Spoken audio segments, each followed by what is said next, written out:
So listen, I know we wander and just glide throughout our day without a care in the world sometimes, man. Just oblivious to the things that surround us. But what if you wake up one day out of a 12-year coma? Things that you knew, the life that you knew, doesn't exist anymore. Things have changed. You know, technology is booming. It's the world that you know it no longer exists. I know that had to be the case for this next video. Listen, the next video is this guy came out of a 12-year coma. Let that sink in. 12-year coma. Could you imagine going in a coma in the year 2000 and waking up in 2012? Like everything that has transpired, social media, I don't know the exact date, but I'm just saying, social media, the evolution of cell phones, computers, smartphones, cars, everything has changed. So this guy came out of a 12-year coma, and what he told everyone amazed them pretty much. All right, so we're gonna get into this video, man. If you are new to the channel, hit the subscribe button, okay? And let's be amazed. Hello everyone. Let's talk a little about things that are really scary.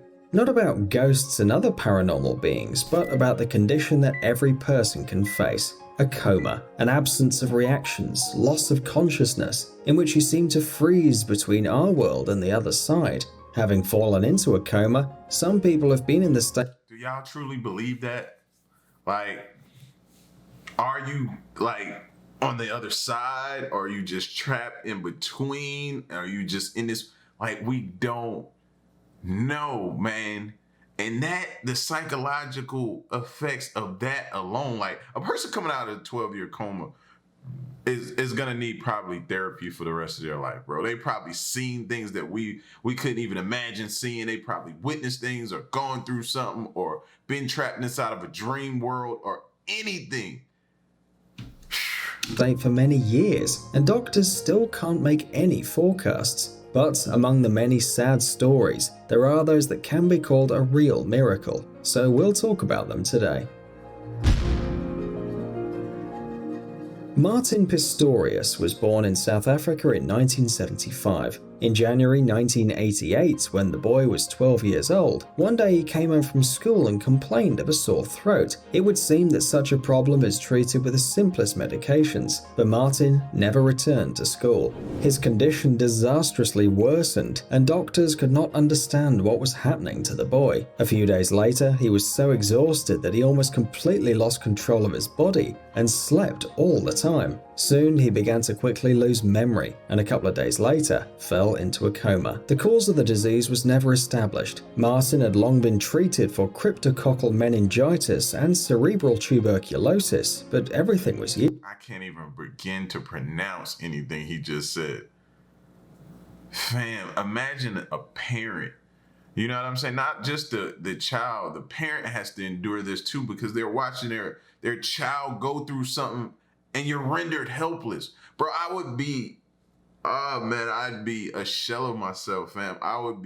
You would have to check me into a facility, man, because to see to my child, and I'm rendered, my hands are pretty much tied behind my back. I can't do anything.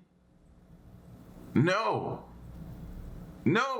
Because any parent that's out there, what would you do? You would want, no. Let me endure it. Not my child. Give it to me. Let me endure it. You know what I'm saying?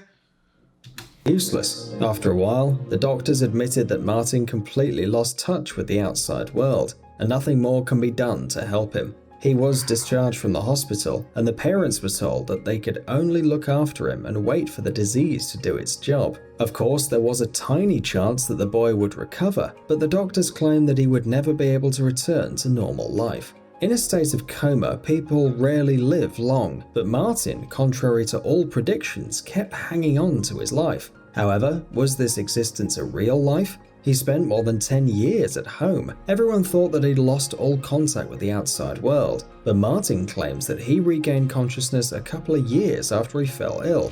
"I was completely unresponsive. I was in a virtual coma. I was lost in the land where dragons lie and no one could rescue me," Martin shared. When he was 17 years old, he completely regained his consciousness. Memory returned to him, but the guy still couldn't talk. He felt like a ghost because people seemed to look through him, and Martin himself could only watch them. "However much I tried to beg and plead, shout and scream, I couldn't make them notice me," Martin wrote later. "The stark reality hit me." Like, that makes me think of the movie Get Out. Like, when he went into that, like, sunken place. I don't know what I'm talking. That when he went into the sunken place, it was like he was inside of his body and he could see out, but he couldn't like make no noise or anything. Like, that's kind of what it feels like he's describing to us, man. Imagine that feeling. Imagine that feeling.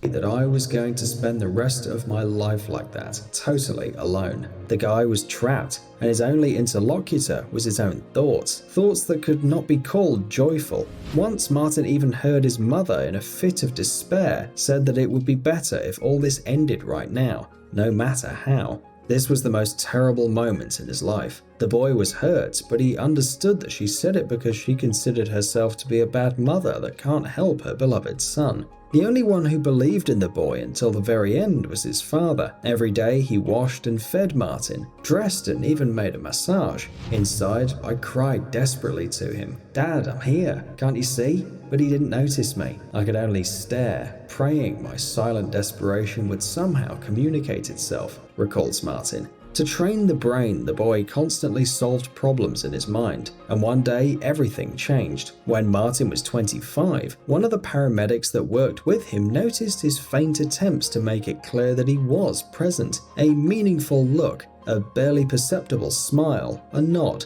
Martin was urgently sent to a special center for alternative communication at the University of Pretoria, where he passed various tests and proved to be conscious. Learning about the improvement of the son's health. That's why you never get... Oh, bro, I almost wanted to punch the screen right there, bro. Like, that's why you never get... You don't give up, man. Don't give up. You fight and you fight and you fight with every fiber, every inch of your being. You fight, bro. You never give up. As long as you got life, you got hope, man. You know what I'm saying? Like, not to get on those, like, it's just fight, man. Fight. I don't want to come off as preachy or nothing like that, but I'm just telling you, bro, with everything that's in you down to the last drip, fight. The mother quit her job and for the next 2 years helped Martin to develop a special computer program with which Martin can now communicate. He chooses words and the laptop speaks for him. Hello, I would like to introduce myself. My name is Martin Pistorius. Having received the opportunity to communicate, the guy was able to finish college and even got a job as a designer in a web company. Long and heavy rehabilitation did its job. A facial expression returned to Martin. You want to sit at home and make excuses.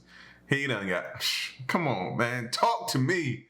The movements of the upper body. In 2008, he met his sister's friend Joanna. A year later, they got married and lived happily together in the UK. "I'm happy with who I am," says Martin. "Life can change so quickly. It is important to appreciate what you have at the moment." In 2011, Martin Pistorius' book Ghost Boy was published, in which he told his story and shared all the experiences that he'd had while he was locked inside his own body. Martin calls on everyone to treat each other with kindness, respect and sympathy. Never underestimate the power of reason, the importance of love and faith, and don't ever stop dreaming.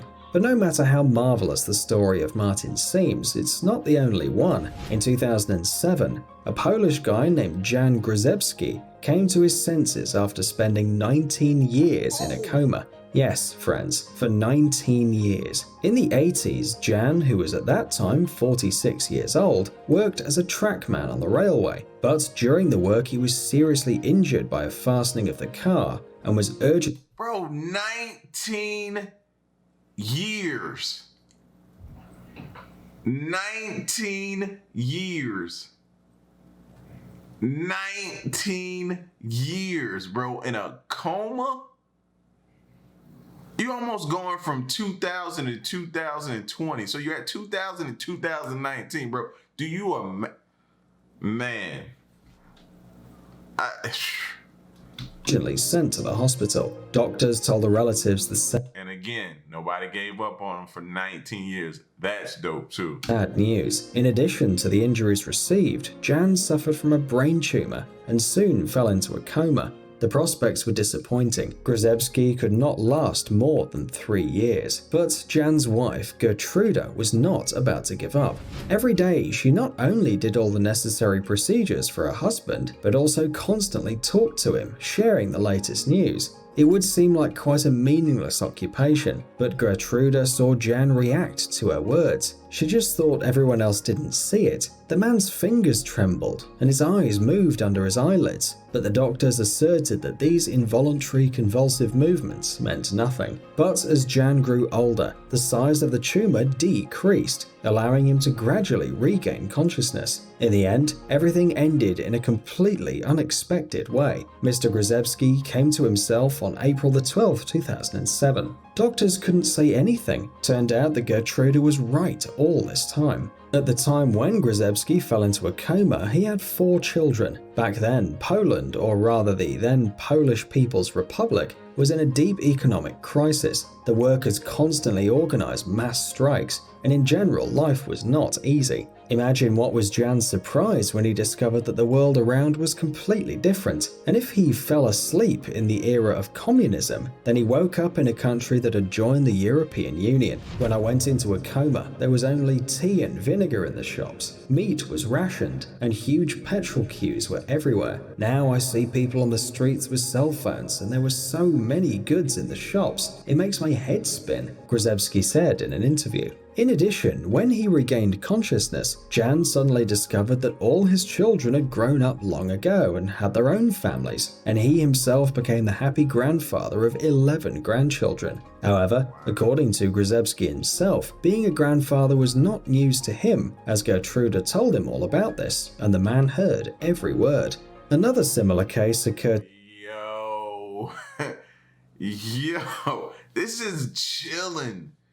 Like, this is bone chilling, man. Like, the hairs on my arms are standing up, man, because, like, later for all those shallow women that you try to date, get you a good woman, man. Get you a good woman, fellas. Why? Because she not going to give up on you at the first sign of trouble. She going to stick it out. Even when everybody else is doubting. Oh, you heard them? All the doctors were saying, no, those are involuntary movements. He's not coming out of that. She didn't give up. You know what I'm saying? Like, to a guy named Juan Torres. In 2013, when Juan was only 19, his parents discovered that he was unconscious on the floor of his own bedroom. The boy didn't speak. He couldn't eat or move independently. Doctors told relatives that the young man is in a vegetative state, and it was possible he could stay like this for the rest of his life. It was completely unclear why Juan suddenly disconnected from the world. The night before, nothing strange had happened to him, and he didn't feel unwell. According to the parents, he just came home from work, ate a salad and went to bed. But something happened that night, and in the morning, the mother found Juan unconscious. It's been 2 whole years before some changes had taken place in his condition. One day on Thanksgiving Day, family members took the young man to the backyard to have some fresh air. Juan's favorite dogs were playing around, and suddenly his father made a strange decision. He put a dog's whistle on his son's lips, and suddenly Juan whistled. It was obvious this wasn't a simple reflex, and it soon became clear that the guy began to recover. Soon after the unexpected experiment, Juan began to move his lips, then whisper, and after all, he could speak on a par with others, having fully recovered his voice. Gradually, other cool things returned too, like the ability to draw, play the piano, or play with the dogs. Juan even learns to walk again, and although this isn't easy, he's succeeding. Surprisingly, like the other heroes of our video, the guy claims to have memorized all that has happened in those 2 years. For example, asking doctors to move his arm or watching a tennis ball. And it's not just words. Using special tests, scientists have confirmed Juan did really see, hear, and understand everything that was happening. He also told he was very upset about this. He couldn't communicate with his family and wasn't able to do what the doctors asked him to do. It was really sad. In the end, Juan Torres was able to overcome his unknown disease, return to school, and even engaged in sports, including wheelchair rugby.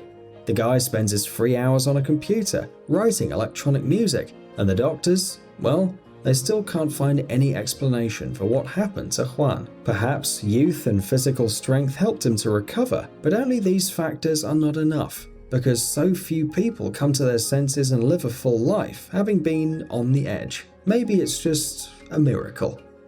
Guys, it's time to recharge your brain. Listen, man, some things are unexplainable, bro. Like, just accept that. Miracles happen, things are unexplainable. You can't explain everything, bro. Just be thankful. And that's the end of it. You know what I'm saying? 12-year coma, 19-year comas. And they came out of it, man. Shout outs to the people that didn't give up on them, though. The parents, the wives, all of them. They are just as much the true MVPs as well. You know what I'm saying? So, but y'all get at me in the comment section, man. Maybe y'all know a story or have something or heard of something like that. Let me know in the comment section, man. Y'all get at me. It's your boy L. Stick around and stay tuned to the next reaction. I'm out. Peace. Y'all stay solid. Hey.